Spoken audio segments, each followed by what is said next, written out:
Hello, and welcome to Cindy's Corner. Go ahead and hit that thumbs up and subscribe button so that you don't miss story time on Cindy's Corner. And that way you can share it with your family and friends and colleagues.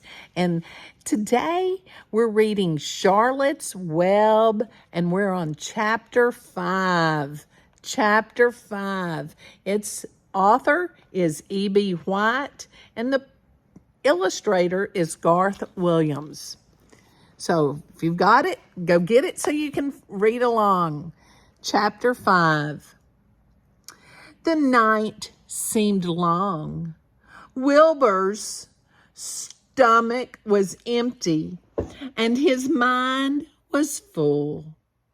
And when your stomach is empty and your mind is full, it's always hard to sleep. A dozen times during the night, Wilbur woke and stared into the blackness, listening to the sounds and trying to figure out what time it was. A barn is never perfectly quiet. Even at midnight, there is usually something stirring. The first time he woke, he heard Templeton gnawing a hole in the grain bin. Templeton's teeth scraped loudly against the wood and made quite a racket. That crazy rat, thought Wilbur. Why does he have to stay up all night grinding his clashers and destroying people's property? Why can't he go to sleep like any decent animal? The second time Wilbur woke, he heard the goose turning on her nest and chuckling to herself. "What time is it?" whispered Wilbur to the goose. Probably about 11:30, said the goose. "Why aren't you asleep, Wilbur?" "Too many things on my mind," said Wilbur. "Well," said the goose, "that's not my trouble.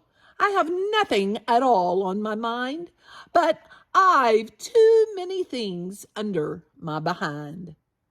"Have you ever tried to sleep while sitting on 8 eggs?" "No," replied Wilbur. "I suppose it is uncomfortable. How long does it take a goose egg to hatch?" Approximately 30 days all told," answered the goose. "But I cheat a little. On warm afternoons, I just pull a little straw over the eggs and go out for a walk." Wilbur yawned and went back to sleep. In his dreams, he heard again the voice saying, "I'll be a friend to you. Go to sleep. You'll see me in the morning." About half an hour before dawn, Wilbur woke and listened. The barn was still dark. The sheep lay motionless. Even the goose was quiet. Overhead, on the main floor, nothing stirred. The cows were resting, the horses dozed. Templeton had quit work and gone off somewhere on an errand. The only sound was a slight scraping noise from the rooftop, where the wind vane swung back and forth. Wilbur loved the barn when it was like this, calm and quiet, waiting for light. Day is almost here, he thought, though through a small window a faint gleam appeared.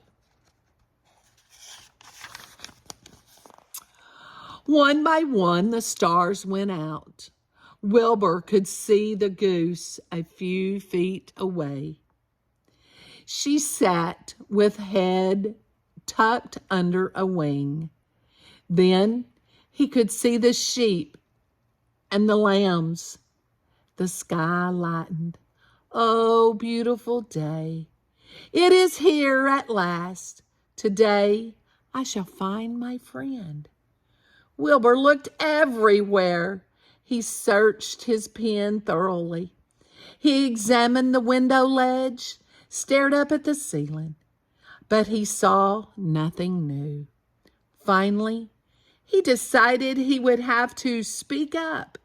He hated to break the lovely stillness of dawn by using his voice, but he couldn't think of any other way to locate the mysterious new friend who was nowhere to be seen.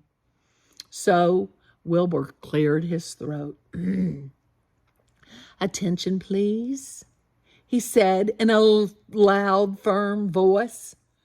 "Will the party who addressed me at bedtime last night kindly make himself or herself known by giving an appropriate sign or signal?"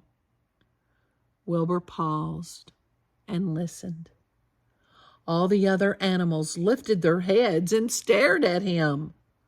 Wilbur blushed, but he was determined to get in touch with his unknown friend. "Attention, please," he said. "I will repeat the message. Will the party who addressed me at bedtime last night kindly speak up? Please tell me where you are, if you are my friend." The sheep looked at each other in disgust. "Stop your nonsense, Wilbur," said the oldest sheep. "If you have a new friend here, you are probably disturbing his rest. And the quickest way to spoil a friendship is to wake somebody up in the morning before he is ready." "I beg everyone's pardon," whispered Wilbur. "I didn't mean to be objectionable." He lay down meekly in the manure, facing the door. He did not know it, but his friend was very near. And the old sheep was right. The friend was still asleep. Soon, Lurvy appeared with slops for breakfast. Wilbur rushed out, ate everything in a hurry, and licked the trough. The sheep moved off down the lane. The gander waddled along behind them, pulling grass. And then, just as Wilbur was settling down for the morning nap, he heard again the thin voice that had addressed him the night before. "Salutations," said the voice. Wilbur jumped to his feet. What?" he cried. "Salutations," repeated the voice. "What are they? And where are you?" screamed Wilbur. Please, tell me where you are, and what are salutations?" "Salutations are greetings," said the voice. "When I say salutations, it's just my fancy way of saying hello or good morning. Actually, it's a silly expression, and I am surprised that I used it at all. As far as my whereabouts, that's easy. Look up here in the corner of the doorway. Here I am. Look, I'm waving." At last, Wilbur saw the creature that had spoken to him in such a kindly way. Stretched across the upper part of the doorway was a big spider web, and hanging from the top of the web, head down, was a very large gray spider. She was about the size of a gumdrop. She had 8 legs, and she was waving one of them at Wilbur in friendly greeting. "See me now?" she asked. "Oh, yes, indeed," said Wilbur. "Yes, indeed. How are you? Good morning. Salutations. Very pleased to meet you. What is your name, please? May I have your name?" "My name," said the spider, "is Charlotte." "Charlotte what?" asked Wilbur eagerly. "Charlotte A. Cavatica. But just call me Charlotte." "I think you're beautiful," said Wilbur. "Well, I am pretty," replied Charlotte. "There's no denying that. Almost all spiders are rather nice looking. I'm not as flashy as some, but I'll do. I wish I could see you, Wilbur, as clearly as you can see me." "Why can't you?" asked the pig. "I'm right here." "Yes, but I'm nearsighted," replied Charlotte. "I've always been dreadfully nearsighted. It's good in some ways, not so good in others. Watch me wrap up this fly." A fly that had been crawling along Wilbur's trough had flown up and blundered into the lower part of Charlotte's web and was tangled in the sticky threads. The fly was bearing its wings furiously, trying to break loose and free itself. "First," said Charlotte, "I dive at him." She plunged.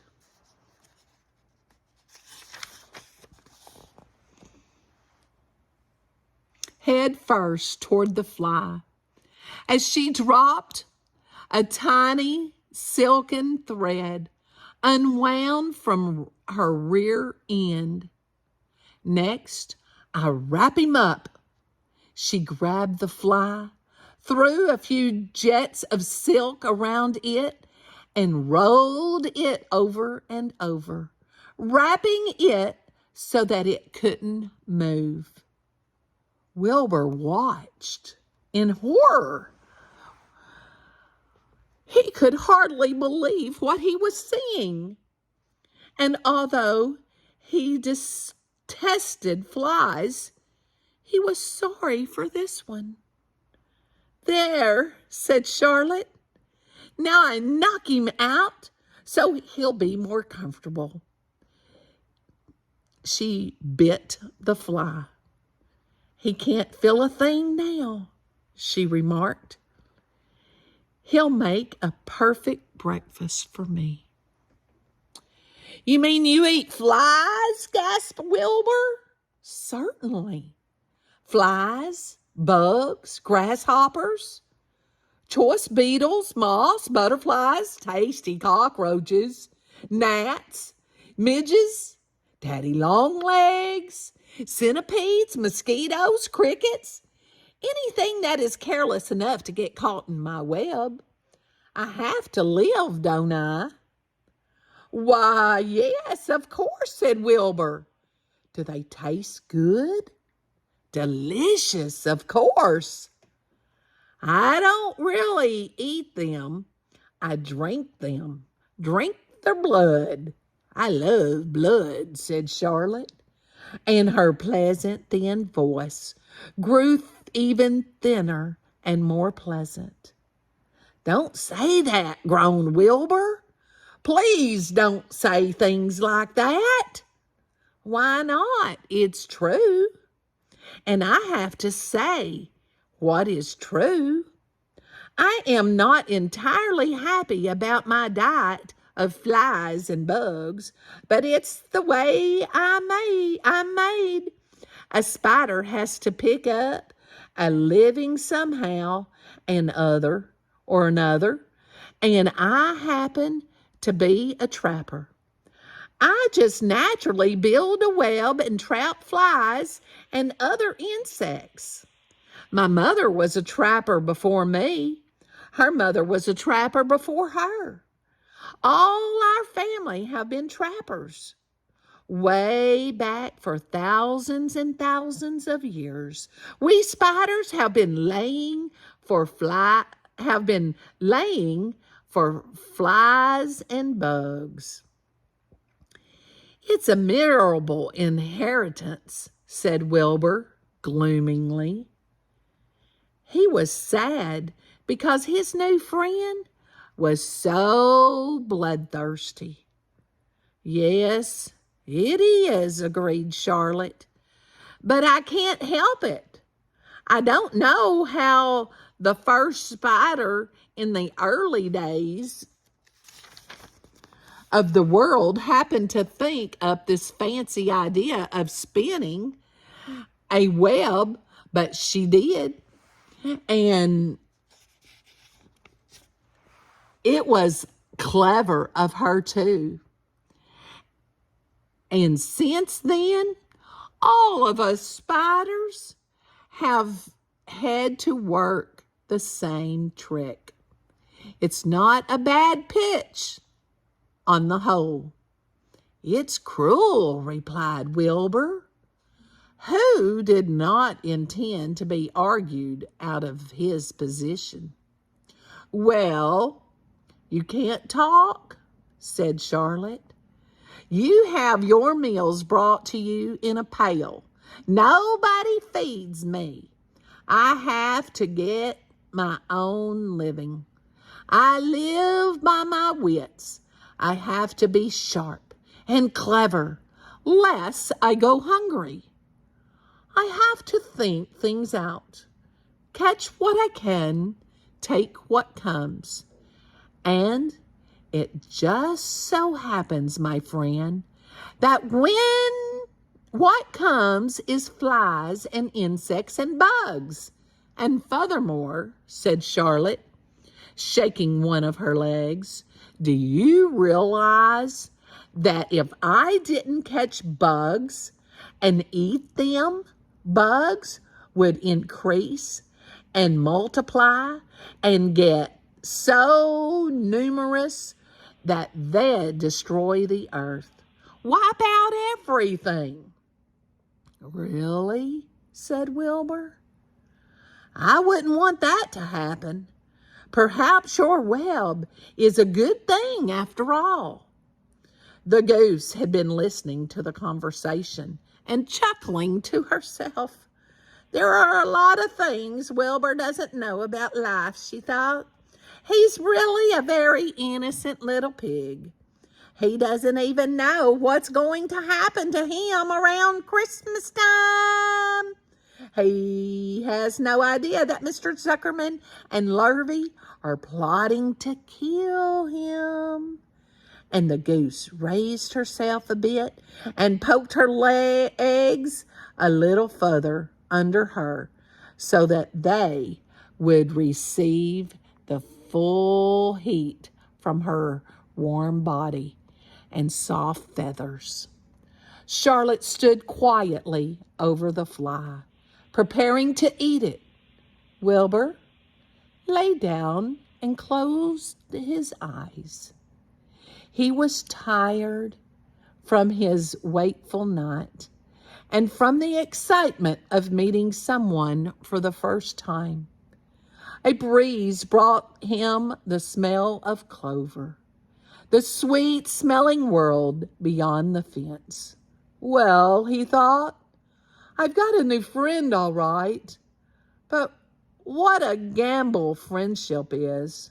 Charlotte is fierce, brutal, scheming, bloodthirsty, everything I don't like. How can I learn to like her, even though she is pretty and, of course, clever? Wilbur was merely suffering the doubts and fears that often go with finding a new friend. In good time, he was to discover that he was mistaken about Charlotte.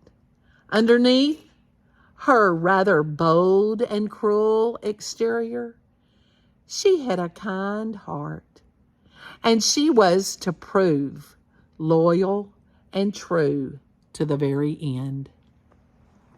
Now, did you think the spider is clever? Tell me about how the story talked about the spider being clever.